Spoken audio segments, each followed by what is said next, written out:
കേന്ദ്ര ന്യൂനപക്ഷകാര്യമന്ത്രി കിരൺ റിജിജു ഇന്ന് മുനമ്പത്തെത്തിയത് ബി.ജെ.പി. സംഘടിപ്പിച്ച നന്ദി മോദി എന്ന പരിപാടിയിൽ പങ്കെടുക്കാനായിരുന്നു. വഖഫ് നിയമ ഭേദഗതിയിലൂടെ മുനമ്പത്തുകാരെ കുടിയിറക്ക് ഭീഷണിയിൽ നിന്ന് സംരക്ഷിച്ച പ്രധാനമന്ത്രി നരേന്ദ്രമോദിക്കും കേന്ദ്ര സർക്കാരിനും നന്ദി പ്രകടിപ്പിക്കുന്ന പരിപാടിയായിരുന്നു. എൻ.ഡി.എയും മുനമ്പം സമരസമിതിയും നൽകിയ ആദരം ഏറ്റുവാങ്ങിയ ശേഷം കേന്ദ്രമന്ത്രി മാധ്യമങ്ങളെ കണ്ടു. നിയമ ഭേദഗതിയിലൂടെ മാത്രം മുനമ്പത്തെ ഭൂപ്രശ്നം പരിഹരിക്കാനാകില്ലെന്ന് ഭംഗ്യന്തരേണ പറഞ്ഞു. മുനമ്പത്തുകാർ സുപ്രീം കോടതിയിൽ നിയമ പോരാട്ടം തുടരണം. അന്നേരം അവിടെ കോടതിയിൽ കേന്ദ്രം കൂടെ നിൽക്കുമെന്നാണ് വാഗ്ദാനം. പാർലമെന്റിന്റെ ഇരുസഭകളിലും വഖഫ് ബിൽ പാസ്സായപ്പോൾ പടക്കം പൊട്ടിച്ചാഘോഷിച്ച മുനമ്പം സമരസമിതിക്ക് മന്ത്രി ഈ പറഞ്ഞത് ഇനിയും ദഹിച്ചിട്ടില്ല. ഞെട്ടിപ്പോയെന്നാണ് സമരസമിതി നേതൃത്വത്തിന്റെ ആദ്യ പ്രതികരണം. വഖഫ് ഭേദഗതി ബിൽ മുനമ്പം പ്രശ്നപരിഹാരത്തിന് ഗുണപ്പെടില്ലേ? RDX പരിശോധിക്കുന്നു. ആദ്യം കണ്ടുവരാം 59 സെക്കൻഡിൽ RDX കരാർ. വഖഫ് ഭേദഗതി ബിൽ നിയമമാകുന്നതോടെ കോടതികളും വഖഫ് ട്രൈബ്യൂണലുകളും കയറിയിറങ്ങാതെ ഭൂ അവകാശങ്ങൾ പുനഃസ്ഥാപിക്കപ്പെടും എന്ന വിശ്വാസത്തിലായിരുന്നു മുനമ്പം നിവാസികൾ. ബി.ജെ.പി. നേതാക്കളിൽ നിന്ന് അത്തരത്തിൽ ഉറപ്പു ലഭിച്ചതായി മുനമ്പം സമരസമിതിയും ചൂണ്ടിക്കാട്ടിയിരുന്നു. എന്നാൽ അപ്പീൽ നൽകാനില്ല എന്ന വ്യവസ്ഥ ഒഴിവാക്കിയെന്നും സുപ്രീം കോടതിയിൽ നിയമ പോരാട്ടം നടത്താമെന്നുമാണ് കേന്ദ്ര ന്യൂനപക്ഷകാര്യമന്ത്രി കിരൺ റിജിജു ഇപ്പോൾ വിശദീകരിക്കുന്നത്. ആ ഘട്ടത്തിൽ കേന്ദ്രം മുനമ്പം നിവാസികൾക്ക് ഒപ്പം നിൽക്കും.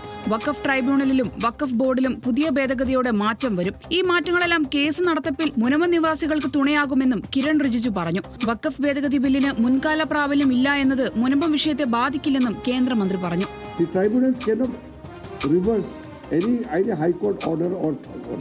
These days, this oral observation leads to the judgment. Yeah.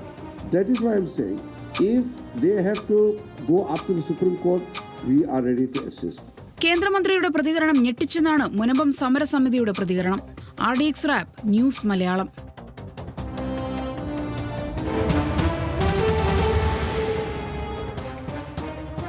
വിശദമായ ഡാറ്റാ ഷീറ്റിലേക്ക് പോകും മുമ്പ് കേന്ദ്രമന്ത്രി കിരൺ റിജിജു ഇന്നു പറഞ്ഞത് എന്താണ് എന്ന് നമുക്ക് ആദ്യം കേൾക്കാം. Since High Court has made a passing remark, the tribunals cannot reverse any High Court order or order. Yeah. These days, this oral observation leads to the judgment. Yeah. That is why I'm saying, if they have to go up to the Supreme Court, we are ready to assist. Yeah. വഖഫ് നിയമ ഭേദഗതിയിലൂടെ മാത്രം മുനമ്പത്തിന് നീതി കിട്ടില്ല എന്നാണ് കിരൺ റിജിജുവിന്റെ വാക്കുകളിൽ നിന്ന് വ്യക്തമായിരിക്കുന്നത്. Supreme കോടതിയിൽ നിയമ പോരാട്ടം തുടരണം എന്ന ഉപദേശം കൂടിയാണ് കേന്ദ്രമന്ത്രി കിരൺ റിജിജു ഇന്ന് നൽകിയത്. നിയമ ഭേദഗതി സുപ്രീം കോടതിയിൽ മുനമ്പം കേസിന് ഗുണം ചെയ്യും. തർക്കവസ്തുക്കളിൽ വഖഫ് നിയമ ഭേദഗതി ബില്ലിന് മുൻകാല പ്രാബല്യമില്ല. സെറ്റിൽ ചെയ്ത കേസുകളിൽ ഒത്തുതീർപ്പ് വ്യവസ്ഥ അതേപോലെ നിലനിൽക്കും. മുനമ്പം വിഷയം സെറ്റിൽ ചെയ്യാത്തതിനാൽ ഭേദഗതി ഗുണം ചെയ്യും. ഇതിൽ ഞെട്ടി എന്നാണ് മുനമ്പം സമരസമിതി പറഞ്ഞത്. കേന്ദ്രമന്ത്രിയുടെ വാക്കുകൾ ഞെട്ടിക്കുന്നതായിരുന്നു. സമരസമിതി കൺവീനർ ജോസഫ് ബെന്നിയാണ് ഈ പ്രതികരണം നടത്തിയത്. ഭേദഗതിയിലൂടെ പരിഹാരം ലഭിക്കുമെന്ന് ബി.ജെ.പി. നേതാക്കൾ പറഞ്ഞത് ഞങ്ങൾ വിശ്വസിച്ചു. ഞങ്ങളുടെ പ്രശ്നത്തിന് നീതിക്കായി ഇപ്പോഴും അലയുകയാണ് എന്നും സമരസമിതി വ്യക്തമാക്കുന്നു. ഒരു വാചകം ബില്ലിൽ എഴുതി ചേർത്തിരുന്നെങ്കിൽ പ്രശ്നം പരിഹരിക്കപ്പെടുമായിരുന്നു. മുനമ്പം വിഷയത്തിൽ ബി.ജെ.പിക്കാർ ഞങ്ങളെ തെറ്റിദ്ധരിപ്പിച്ചിട്ടുണ്ട്. എല്ലാവരും കൂടി ഞങ്ങളെ ചതിക്കുകയാണെന്നാണ് ഇപ്പോൾ ഞങ്ങളുടെ സംശയം എന്നുകൂടിയാണ് സമരസമിതി കൺവീനർ പറഞ്ഞത്. കോട്ടപ്പുറം ബിഷപ്പ് ഇതേക്കുറിച്ച് പറഞ്ഞത് മുനമ്പം പ്രശ്നം പരിഹരിക്കാൻ നിയമ ഭേദഗതിക്ക് ആകില്ല എന്നാണ്. ബിഷപ്പ് ആംബ്രോസ് പുത്തൻവീട്ടിലാണ് ഇത് പറഞ്ഞത്. ഇപ്പോൾ നടക്കുന്ന രാഷ്ട്രീയ മുതലെടുപ്പ് ആണ് എന്നും മുനമ്പം ഉൾപ്പെടുന്ന രൂപത ബിഷപ്പ് പറഞ്ഞു. പ്രശ്നം പരിഹരിക്കാൻ കോടതി വിധി വരണം. റവന്യൂ അവകാശം പുനഃസ്ഥാപിക്കണം. വഖഫ് ഭേദഗതി ബില്ലിൽ നെഗറ്റീവായ കാര്യങ്ങൾ ഉണ്ടെന്നും ബിഷപ്പ് ആംബ്രോസ് പുത്തൻവീട്ടിൽ പറഞ്ഞു. മുനമ്പത്ത് കേന്ദ്രത്തിന്റെ കള്ളി വെളിച്ചത്തായി എന്നാണ് PK കുഞ്ഞാലിക്കുട്ടി പറഞ്ഞത്. വഖഫ് നിയമവും മുനമ്പവും തമ്മിൽ ബന്ധമില്ലെന്ന് കേന്ദ്രമന്ത്രി സമ്മതിച്ചു. വോട്ട് ബാങ്ക് എന്ന് പറഞ്ഞ് ആളുകളെ കേന്ദ്രമന്ത്രി കളിയാക്കരുത്. സമരസമിതിയെ അടക്കം എല്ലാവരെയും ബി.ജെ.പി. വഞ്ചിച്ചു എന്നാണ് മുസ്ലിം ലീഗിന്റെ ഈ വിഷയത്തിലെ നിലപാട്. മുനമ്പം വിഷയത്തിലെ സത്യം ഇപ്പോൾ കറുപ്പും വെളുപ്പും പോലെ തെളിഞ്ഞുവെന്ന് മന്ത്രി P. രാജീവ് പറഞ്ഞു. മുനമ്പത്ത് ബി.ജെ.പി. വർഗീയ അജണ്ട നടപ്പിലാക്കുകയായിരുന്നുവെന്നും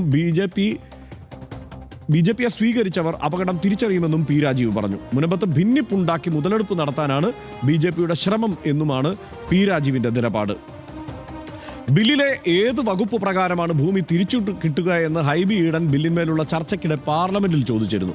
അതിന് ബി.ജെ.പി. ഹാൻഡിലുകളിൽ നിന്ന് ഹൈബി വലിയ സൈബർ ആക്രമണം ഏറ്റുവാങ്ങുകയും ചെയ്തു. ആ സഭാപ്രസംഗം ഇന്നത്തെ ദിവസം പ്രസക്തമാകുന്നത് അതുകൊണ്ട് കൂടിയാണ്. അത് ഒരിക്കൽ കൂടി നമുക്ക് കേൾക്കാം. Under what provision will the Munambam people will get back their revenue rights? In section 2, after the Principal Act, you have mentioned a proviso inserted. Is it under that section, or are there any other sections? Will they have to continue their legal battle for their entire life? This is something the BJP has been dividing Kerala, Muslims and Christians, sir. You have clearly divided the Christians and Muslims. ചില്ലറ ആക്രമണമല്ല ഈ വിഷയത്തിൽ ഹൈബി ഈഡൻ നേരിട്ടത് social മീഡിയയിൽ. മുഖ്യമന്ത്രിയും ഇതേ കാര്യം ചോദിച്ചിരുന്നു. ബില്ലിലെ ഏത് ക്ലോസ് ഉപയോഗിച്ചാണ് പ്രശ്നം പരിഹരിക്കാനാവുന്നതെന്ന് മുഖ്യമന്ത്രി ചോദിച്ചത് കഴിഞ്ഞ 9-ാം തീയതി മന്ത്രിസഭാ തീരുമാനങ്ങൾ വിശദീകരിക്കവെയാണ്. ഇന്ന് അത് വീണ്ടും ഒന്ന് കേൾക്കാം. വഖഫ് നിയമ ഭേദഗതി നിയമം വന്നതുകൊണ്ട് അവിടെ ഉന്നയിക്കപ്പെട്ട പ്രശ്നങ്ങൾക്ക് പരിഹാരമാവുന്നില്ല എന്നാണ് കാണേണ്ടത്. ഇപ്പോൾ ബില്ല് അവതരിപ്പിച്ച മന്ത്രി തന്നെ ഇതിന് മുൻകാല പ്രാബല്യമില്ല എന്ന് വ്യക്തമാക്കിയിട്ടുണ്ട്. ഇപ്പോൾ പാസ്സായ ബില്ലിലെ ഏത് ക്ലോസാണ് മുനമ്പത്തെ പ്രശ്നം പരിഹരിക്കുന്നത് എന്നത് ഈ വാദഗതി ഉയർത്തുന്നവരൊന്നും വ്യക്തമാക്കുന്നില്ല. സരീഷ, മുഖ്യമന്ത്രി ഇപ്പോൾ പറഞ്ഞത്, അല്ലെങ്കിൽ മുഖ്യമന്ത്രി കഴിഞ്ഞ 9-ാം തീയതി പറഞ്ഞത്, അല്ലെങ്കിൽ ഹൈബി ഈഡൻ പാർലമെന്റിൽ തന്നെ ചോദിച്ചത് ഒക്കെ നമ്മൾ RDXും അതേ പൊസിഷൻ എടുത്ത് ചർച്ച ചെയ്തിരുന്നതാണ്, ഈ സംശയം തന്നെ മുന്നോട്ട് വെച്ചുകൊണ്ട്. പക്ഷേ അന്ന് ആർക്കും ഒരു സംശയവും ഇല്ലാത്ത മട്ടിലായിരുന്നു പ്രതികരണങ്ങൾ. അതിൻ്റെ വലിയ സ്വീകരണവും ആഘോഷവുമൊക്കെയാണ് മുനമ്പത്ത് പോലും ഉണ്ടായത്. ഇപ്പോൾ പക്ഷേ കാര്യങ്ങൾ ചിത്രം വ്യക്തമായിരിക്കുന്നു. കിരൺ റിജിജുവിന് സത്യത്തിൽ ഒന്ന് പിഴച്ചോ? തന്ത്രപരമായ ഒരു പാളിച്ചയുണ്ടായോ? ഞാനങ്ങനെ വിചാരിക്കുന്നില്ല. ഒന്ന്, ഹർഷൻ, നമ്മളിപ്പോൾ ഈ പറയുന്ന പോലെ ഒരു മുനമ്പം വഖഫ് വിഷയത്തെപ്പറ്റി 50% പഠിച്ച ഒരാൾക്ക് വളരെ എളുപ്പത്തിൽ മനസ്സിലാകുന്നൊരു കാര്യമാണ് ഈ വഖഫ് നിയമം ഭേദഗതി ചെയ്തുകൊണ്ട് മുനമ്പത്ത് എന്തെങ്കിലും പ്രത്യേകമായിട്ടുണ്ടാകില്ല എന്ന് ആദ്യം മുതൽ തന്നെ. അതാണ് ഹൈബി ഈഡൻ അവിടെ ചോദിച്ചത്. പിണറായി വിജയൻ പിന്നീട് ചോദിച്ചത്. ലത്തീൻ കത്തോലിക്ക സഭയുടെ ഒരു മുഖപത്രത്തിന് അവിടെ തന്നെയും ലേഖനം എഴുതിയിട്ടുണ്ട്. ഇതിപ്പോൾ വഖഫ് ഭേദഗതി ബില്ല് വന്നതുകൊണ്ടൊന്നും ഈ പ്രശ്നം പരിഹരിക്കപ്പെടില്ല എന്ന് 50% പഠിച്ച ആൾക്കാർക്കൊക്കെ അറിയാം. ഞാൻ ഇവർക്കെന്തോ പാളിച്ച പറ്റിയിട്ടില്ല എന്ന് ഞാൻ തുടക്കത്തിൽ പറയാനുള്ള കാരണം, റിജിജുവിനും കേന്ദ്ര സർക്കാരിനും പാളിച്ചൊന്നും പറ്റിയിട്ടില്ല BJPക്കും എന്ന് ഞാൻ പറയാനുള്ള കാരണം അവരുദ്ദേശിച്ച ഇതാണ്. അതായത് നമുക്ക് ഓർമ്മയുണ്ടല്ലോ, ഞാൻ കഴിഞ്ഞ ദിവസം അത് പറഞ്ഞു, പാർലമെൻറ്റിൽ വഖഫ് നിയമ ഭേദഗതി ബില്ല് അവതരിപ്പിച്ചുകൊണ്ട് കിരൺ റിജിജു പറഞ്ഞത്, അല്ലെങ്കിൽ ആ പറഞ്ഞ അവതരണ പ്രസംഗത്തിൽ ആകെപ്പാടെ ഒരു വിഷയമേ പരാമർശിച്ചുള്ളൂ. അത് കേരളത്തിലുള്ള ഈ മുനമ്പം വിഷയമായിരുന്നു. മുനമ്പത്ത് യഥാർത്ഥത്തിൽ അതായത് മുസ്ലിങ്ങൾ വഖഫ് ബോർഡ് വെച്ചിട്ട്, മുസ്ലിങ്ങൾ മാത്രമുള്ള വഖഫ് ബോർഡ് ഇതര മതസ്ഥരുടെ, പ്രത്യേകിച്ചും ക്രിസ്ത്യാനികളുടെയും ഹിന്ദുക്കളുടെയും ഭൂമി ആകെപ്പാടെ പിടിച്ച് കൈവശപ്പെടുത്തി വെച്ചിരിക്കുന്നു എന്നൊരു നറേറ്റീവ് ദേശീയ തലത്തിലാകെ വ്യാപിപ്പിക്കാനാണ് BJP ഉദ്ദേശിക്കുന്നത്. അതിലവർ വിജയിക്കും. കാരണം രണ്ടിടത്താണ് പ്രശ്നങ്ങൾ ഉണ്ടായിട്ടുള്ളത്, പ്രതിഷേധം ഉണ്ടായിരിക്കുന്നത്. ഒന്ന് കേരളത്തിലും ഒന്ന് ബംഗാളിലും. ബംഗാളിൽ മുർഷിദാബാദിൽ ആ പ്രശ്നം നമ്മൾ വീണ്ടും വിശദമായിട്ട് ചർച്ച ചെയ്യുന്നുണ്ട്. കേരളത്തിൽ പക്ഷേ കേരളത്തിലാണ് ഏറ്റവും വലിയ പ്രശ്നം. 100-200 ആളുകളുടെ കുടുംബത്തെ കാലാകാലങ്ങളായിട്ട് തലമുറകളായിട്ട് ജീവിക്കുന്നിടത്ത് നിന്ന് ഈ വഖഫ് ബോർഡ് ഭൂമി മാന്തി പിടിച്ച് വെച്ചിരിക്കുകയാണെന്നുള്ള നറേറ്റീവാണ് അവർക്ക് അവിടെ പ്രചരിപ്പിക്കേണ്ടത്. പക്ഷേ ഇവിടെ അതങ്ങനെയല്ല. ഇവിടുത്തെ പ്രശ്നം അതല്ലല്ലോ. അതായത് പല സങ്കീർണമായിട്ടുള്ള കാരണങ്ങൾ കൊണ്ട് ഈ വഖഫ് ബോർഡാണോ വഖഫ് സ്വത്താണോ അല്ലയോ എന്ന് ഇതുവരെ നിശ്ചയിക്കപ്പെടാത്ത ഒരു സ്ഥലത്ത് കുറേ ആളുകൾ ചില പ്രതിസന്ധി നേരിടുന്നു. ഇത് യഥാർത്ഥത്തിൽ കേരളത്തിൽ എളുപ്പത്തിൽ പരിഹരിക്കാവുന്നൊരു കാര്യമാണ്. VD സതീശൻ പറഞ്ഞത് ഒറ്റ ദിവസം കൊണ്ട്, ഒറ്റ മണിക്കൂർ കൊണ്ട് പരിഹരിക്കാം എന്ന് അദ്ദേഹം പറഞ്ഞത് അദ്ദേഹം പറയുന്ന ആംഗിളിൽ അല്ലെങ്കിലും പരിഹരിക്കാവുന്നതേ ഉള്ളൂ. അതായത് അതെങ്ങനെയാണ്? അത് കേന്ദ്രത്തിൻ്റെ നിയമം കൊണ്ടല്ല, വഖഫ് ഭേദഗതി കൊണ്ടേ അല്ല. പരിഹരിക്കാവുന്നത് ഇപ്പോൾ ഉള്ളതുപോലെ ഒരു കമ്മീഷൻ വരിക, ആ കമ്മീഷൻ കാര്യങ്ങളെക്കുറിച്ച് പഠിക്കുക, സമയമെടുക്കും. പഠിച്ചിട്ട് അത് കോടതിയിലേക്ക് കാര്യങ്ങളുമായിട്ട് പോവുക എന്നേ ഉള്ളൂ. ഇപ്പോൾ തന്നെ ഈ സത്താർ സേട്ടിൻ്റെ ഭൂമി കൈവശം വെച്ചിരുന്ന വഖഫായി കൊടുത്തിരുന്ന സത്താർ സേട്ടിൻ്റെ മകളുടെ മക്കളിൽ ചില ആളുകൾ നിലപാട് മാറ്റിയിട്ട് ഇത് വഖഫ് ഭൂമിയല്ല എന്ന നിലപാട് ഇതിനകം തന്നെ അവർ സ്വീകരിച്ചിട്ടുണ്ട്. എന്ന് മാത്രവുമല്ല, ഈ ക്രയവിക്രയത്തിനായിട്ട് കൊടുക്കുന്ന വഖഫ് സ്വത്താണിത് എന്ന് പറയുന്നത് വഖഫ് ഒരിക്കലും നിങ്ങൾക്ക് കച്ചവടത്തിനോ ക്രയവിക്രയത്തിനോ കൊടുക്കാൻ പറ്റില്ല. അപ്പോൾ വഖഫ് സ്വത്തേ അല്ല ഇത് ഇഷ്ടദാനം കൊടുത്തതാണ്. അതിനകത്ത് നിങ്ങൾക്ക് ക്രയവിക്രയ അധികാരവും കൂടെ എഴുതി വെച്ചുകൊണ്ടാണ് സത്താർ സേട്ട് ഇത് വഖഫാണ് എന്ന് പറഞ്ഞിട്ടുള്ളത് എന്നത് ചൂണ്ടിക്കാട്ടിയിട്ട് ചില ആളുകൾ പറയുന്നത് വഖഫ് എന്ന പദം അതിനകത്തുണ്ടെങ്കിൽ തന്നെയും അത് യഥാർത്ഥത്തിൽ വഖഫ് അല്ല. എന്തുകൊണ്ട്? ക്രയവിക്രയാധികാരം കൂടെ ചേർത്ത് കൊടുത്താൽ അത് വഖഫ് സ്വത്തല്ല എന്നാണ് പറയുന്നത്. അങ്ങനെയാണെങ്കിൽ ഇപ്പോൾ പോലും അതിന് മുസ്ലിം ലീഗ് എതിർക്കുന്നില്ല. അല്ലെങ്കിൽ ഞാൻ പറയുന്ന ആരെങ്കിലും എതിർത്ത് വല്ലാത്ത തോതിൽ എതിർത്തിട്ട് ഈ പാവപ്പെട്ട മനുഷ്യർക്ക്, മത്സ്യത്തൊഴിലാളികൾക്ക്, അവിടെ താമസിക്കുന്ന ആൾക്ക് സ്ഥലം കൊടുക്കരുത് എന്ന് ആർക്കും അഭിപ്രായമില്ല ഇവിടെ. വർഷൻ അതാണ്, ഇവിടുത്തെ ആർക്കും അങ്ങനെ ഒരു അഭിപ്രായമില്ല. പക്ഷേ ഇത് സങ്കീർണമായ കാര്യമാണ്, വിശ്വാസവുമായി ബന്ധപ്പെട്ടതാണ്. വഖഫ് സ്വത്തല്ലെങ്കിൽ അത് ആ നിലക്ക് തന്നെ പരിഹരിക്കപ്പെട്ട് അതൊരു കമ്മീഷനിലൂടെയും കൂടിക്കാഴ്ചകളിലൂടെയും നിരവധിയായുള്ള ചർച്ചകളിലൂടെയും നിയമപരമായിട്ടുള്ള മുന്നോട്ട് പോക്കിലൂടെയൊക്കെ പരിഹരിക്കപ്പെട്ട് ആ ഭൂമി അവർക്ക് കൊടുത്താലേ ഈ പ്രശ്നം പരിഹരിക്കപ്പെടൂ. അല്ലാതെ പെട്ടെന്ന് ഈ പറയുന്ന പോലെ ഒരു നിയമ ഭേദഗതി വന്നുകൊണ്ടൊന്നും മാറുന്നൊരു പ്രശ്നമല്ല ഇത്. പക്ഷേ ഇതിനകത്ത് കേരളത്തിൽ BJPക്ക് തിരിച്ചടിയാണ്. പക്ഷേ കിരൺ റിജിജുവിന് അവിടെ അത് തിരിച്ചടിയല്ല. കാരണം അവർക്ക് കേരളത്തിലൊരു വലിയ പ്രശ്നമാണ്. ഇതാ അവിടെ ആ ആളുകൾ മുഴുവൻ മോദിജിക്ക് നന്ദി എന്ന് പറഞ്ഞിട്ട് പരിപാടി നടത്തിയിരിക്കുന്നു എന്നാണ് ഇത് നോർത്തിൽ പ്രചരിപ്പിക്കപ്പെടാൻ പോകുന്നത്, നാളെ വാർത്തയായിട്ട് വരാൻ പോകുന്നത്. അതായത് പ്രധാനമന്ത്രി മോദിജി ഇപ്പോൾ ഈ വഖഫ് ഭേദഗതി ബില്ല് കൊണ്ടുവന്നതുകൊണ്ട് ഈ പ്രശ്നം ഏറ്റവും കൂടുതൽ ഉണ്ടായിരിക്കുന്ന കേരളത്തിൽ മുനമ്പം നിവാസികൾ മോദിജിക്ക് നന്ദി എന്ന് വലിയ ഫ്ലക്സ് ബോർഡ് എഴുതിയിട്ട് അങ്ങനെ തന്നെ ഒരു പരിപാടി സംഘടിപ്പിച്ചിരിക്കുന്നു.